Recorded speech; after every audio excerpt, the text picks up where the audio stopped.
Let's say I have a to the power of n, b to the power of m, and I raise this to the power of p.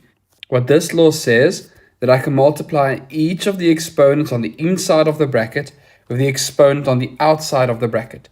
So this would be a to the power of np, b to the power of mp.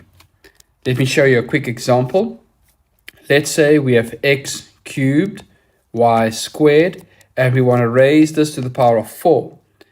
This would be the same as saying x to the power of 3 times 4, because I multiply the 4 with the 3.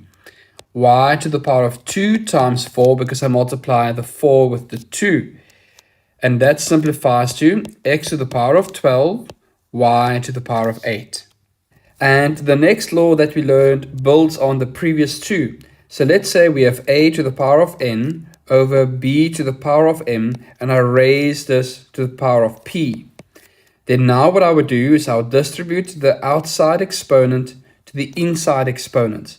So I will have a to the power of np over b to the power of mp.